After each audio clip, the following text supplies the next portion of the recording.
Merhaba sevgili izleyicilerim. Referans programı ile yine sizlerle beraberiz. Şimdiki konuğum ünlü herbalistimiz İbrahim Gökçek. Hoş geldiniz İbrahim Bey. Evet, bugünkü konumuz ağrı verici, kıvrandırıcı öksürüğe sebep olan bronşit rahatsızlığı, bu hastalığın çözüm yolları. Bakalım hocamız bunlarla alakalı bize nasıl bilgiler verecek? Evet, öksürük, bronşit, astım gibi nefes yolları rahatsızlıkları çok basit üşütme, grip, nezle gibi rahatsızlıklardan kaynaklanır. Bu gibi rahatsızlıklar tedavi edilmediği zaman yavaş yavaş kronikleşir. Akciğerimizi ters çevrilmiş ağaca benzetelim. Yani birçok ana dal, bronşlar ve bronşiyallerden oluşur. Buralardan almış olduğumuz nefes akciğerdeki hava keseciklerine ulaşır. Hava kesecikleri, hava alıp veren küçük avalon denen hava kesecikleri var. Burada oksijen alınır, karbondioksit verilir. Oksijen alımı, karbondioksit verilmesi olayı engellenirse bir çeşit bu kişide akut bronşit sonra da zamanla kronik bronşit haline gelir. Neden olur da ne oluyor da avalon denen hava keseciklerinde küçülme, büzülme oluyor. Oksijen alamıyor, karbondioksit veremiyor. Yani bu oksijen alıp karbondioksit verme değişim neden olmuyor veya neden yeterince olmuyor? Bunun sebebi nedir? Kişinin bağırsaklarında gaz olursa mantardan dolayı gazlar karında şişkinlik, karaciğer, mide, pankreas, dalak yukarı doğru sıkıştırır. Bu organlarda diyaframda akciğer sıkıştırır. Akciğer biraz sıkıştığı zaman hava kesecikleri de alveolon denen hava kesecikleri de sıkışırsa kişi oksijen alamaz hale gelir. Nefes darlığı çekmeye başlar. Evet. Doktoruna gider, röntgen çektirir vesaire vesaire. Hiçbir şey yok gözükür de. Ama nefes alamıyor. Tıkanıyor. Nefes alamıyor. İltihaplı bir durum değil. Bronşitten kaynaklanmayan bir durum aslında bu. Hava keseciklerinin sıkışmasının sebebi bağırsaklardaki mantarların üretmiş olduğu gazdan kaynaklanıyor. Bunu da doktor şayet mesela nefes yollarıyla ilgili uzman doktor gastrolojiden haberi olmayacağına göre bağırsak rahatsızlarının bunu tetikleyeceğini bilemeyeceği için bilemiyoruz, bulamıyoruz da diyemeyecek. Ne diyecek? İlaç verecek. Çeşit çeşit ilaçlar. Yıllar önce Bağcılar'da bir aileyi ziyarete gitmiştim. Tanıdığım Sivaslı bir aile. 3 tane kızları var. Biri 11-12 yaşlarında, diğeri 7-8 yaşında, en küçüğü de 1,5 yaşında. En büyükleri astım nöbeti geçiriyor. Çocuk astım nöbeti geldiğinde hemen hastaneye yetiştirilmezse, ilaç verilmezse mosmor oluyor. Öldü, ölecek, gitti, gidiyor. Korku, panik. Sürekli dikkat ediyorlar. Sürekli evde ilaçları hazır. Spreyler vesaire vesaire. Dediler ki ya bu çocuğu panik oluyoruz. Yani yakalanacak. Uyuyamıyoruz bile gece yakalanırsa korkudan. Bir yere gönderemiyorlar yani. Çocuk okul tatilinde okulla birlikte herhangi bir yere gidemiyor. Ne olacak bizim hayatımız? Benim problem değil hiç. İksir, aloe vera jel, bronşit çayı, enfeksiyon çayı kullanacak. 1 ay, 1,5 ay bakacağız. Ne gibi gelişme oldu? İyi bakalım, hadi bakalım deneyelim. Bu ürünleri kullanmaya başladı.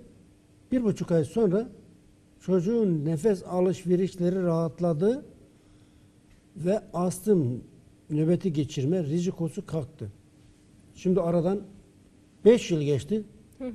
Hala astım diye bir olay çocukta gözükmüyor. Yok. Hamdolsun. Nasıl hallettik? Bu iksir, Gökçek iksir, limon suyu, sirke, sarımsak, zencefil, zerdeçal, kurkuma longa, altınbaşak otu, zeytin yaprağı, kakule, alıç vesaire gibi 19 çeşit bitki içerir. Bütün damarları açar, bronşları temizler. Hocam bir de sigaradan kaynaklandığını bildiğim kronik bronşit var. Ne diyorsunuz? Ha, evet. Eyüp'te bir beyefendi 55 yaşlarında 30 yıl sigara içmiş. Çocukluğundan beri günde 3-4 paket içiyor. Az da içmiyor. Fakat son 15 yılı adamcağızın hayatı kabusa dönüşmüş. Gece yarısı başlıyor öksürük, kuru bir öksürük. Kendi de uyuyamıyor. Ailesini de uyutmuyor, çocuklarını da uyutmuyor. Bütün aile bu öksürük nedeniyle ayakta. Yani kalp borusu çalmış gibi askeriyede adamcağız saat kurulmuş gibi 3 dedi mi başlıyor. Kuru bir öksürük. Bütün aile uykusu kaçıyor. Evet. 15 yıldır kullanmadığı ilaç kalmamış. Öksürüğe karşı. Bana geldi. Dedi ki ne olacak? Ne olacak? Problem yok. 1 ay, 1,5 ay, bilemediniz 2 ay. İksir, aloe vera jel, bronşit çayı, enfeksiyon çayı. Hadi bakalım. Bizim ürünleri kullandı. 15 gün sonra dedi ki ben artık öksürmüyorum. Öksürük yok. Kuru öksürük. Gece bu sürekli 15 yıldır rahatsız eden tahrişli kuru öksürükten kurtuldu. 15 yıl. Aloe vera jel ile. Aloe vera jel. Aloe vera jel nerede? Burada. İksir aloe vera jel. Şimdi iksir aloe vera jel neden ikisi? Yani biri değil de ikisi. Aloe vera jel bağırsakları temizler. Bağırsaklardaki bakteri, virüs ve mantarları, bağışıklık sistemini güçlendirir. Vücudu arıtır, temizler. Temiz bir ırmağa, berrak bir ırmağa kanalizasyon karıştığını düşünün. İçilir mi o su? İçilmez. İçilmez. Kanımıza da mantarların üretmiş olduğu toksik maddeler karışıyor. Nedir? Bu kan, kirlenen kan nereye gidiyor? Dolaşıyor vücudumuzda. Hangi organ zayıfsa orada problem çıkarıyor. Depolanıyor. Bu nedenle iksirle aloe vera jelin birlikte kullanılması gerekir. Vücudu arıtıcı, temizleyici, detoks. Doğal ve hiçbir yan tesiri yok. %100 doğal. Hiçbir kimyasal katkı maddesi yok. Tamamen doğal ve aloe vera dünyada ilk doğal üretebilen kişi. Neden? Aloe vera'nın birleşimindeki jel 22 çeşit amino asit, 15 çeşit vitamin, 12 çeşit enzim içerir. Fakat çok az miktarda da aloin var. Aloin de şişkinlik, hazımsızlık yapar, ishal yapar. Aloini yok etmeden aloe vera üretemezsiniz. Ne yapmak gerekir? Haşlayacaksınız, kaynatacaksınız, destilasyon, ekstraksiyon vesaire yapacaksınız. Ondan sonra üretebilirsiniz. Bu nedenle ben 19 yıl çalıştıktan sonra aloe vera'yı ilk doğal üretebildim dünyada. Aloe vera'yı doğal üretmek mümkün değil. Amerikan şirketi var bir tane, ismi önemli değil. Milyonlarca dünyada çalışan distribütörü var. Bu firma dahi doğal üretemedi. Çünkü aloini yok edemediler. Yok edemedikleri için ekstraksiyonu kullanıyorlar. Ekstraksiyon yaptıktan sonra harici olarak vitamin katıyor, mineral katıyor, enzim katıyor. Zaten vitamin, mineral, enzim var. Evet. Önce yok ediyor. Destilasyonla ekstraktını alıyor. Sonra içine vitamin, mineral katıyor. Ne anlamı var ki? Kimyasal madde katıyor tekrar. Bir anlamı yok. Mühim olan onu doğal olarak üretmek. Hiçbir kimyasal madde katmadan doğal üretmek. Kesinlikle. Hamdolsun. Şimdi şu gördüğünüz kekik forte. Kekiğin Türkiye'de 52 çeşit kekik var. Dünyada da 500 çeşit kekik türü var. Aşağı yukarı. Türkiye'de 52 çeşit kekik yetişir. Kekiğin en etkilisi Thymus vulgaris. Bahçe kekiği. Kekiğin çok türleri var. Türkiye'de mesela aktarlara gidin, kekik isteyin, size bilye kekiği verirler veyahut da güve otu. Hatta bir firma kekik suyu üretiyor. Aldım baktım.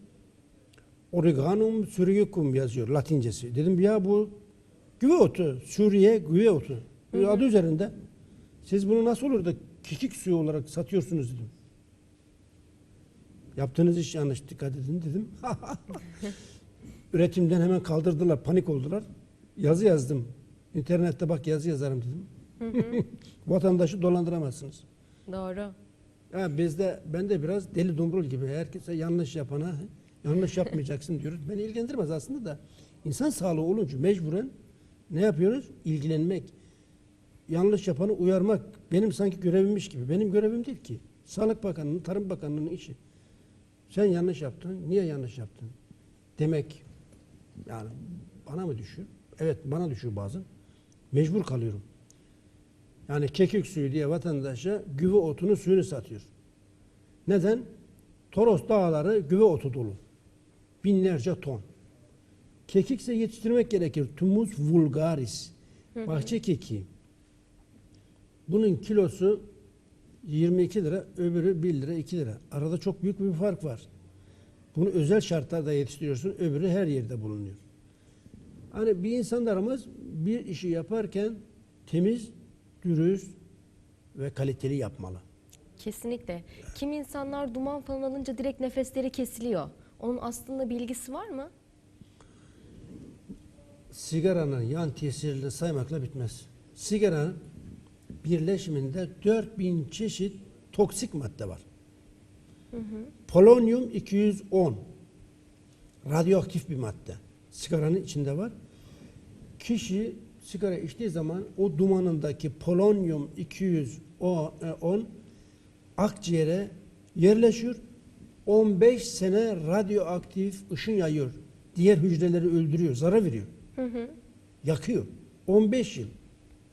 Yani bir sigara içtiği zaman yavaş yavaş o radyoaktif madde akciğere zarar veriyor ki insanlar günde 3-4 paket sigara içtiğini düşünün yıllarca ne oluyor onun ciğeri, akciğeri katran gibi oluyor, simsiyah şekil alıyor.